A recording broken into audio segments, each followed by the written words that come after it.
first started getting into these kinds of issues about 15 years ago because the financial crisis of 2008 happened and I was a young dad and I had my first mortgage. Yeah.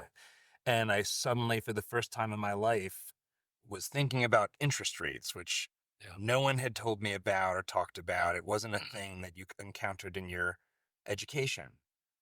We're now to a place where interest rates have gone up, but in the bigger sweep of recent American history, they're still pretty low. They're lower than my parents had to pay with their first house, which was like interest rates are 20%. How do you think about sort of that landscape, the landscape for interest rates and home ownership? Well, I'm kind of on the all coins have three sides: heads, tails, and the edge. So you have Republicans, Democrat, but I stand on the edge, look at both sides.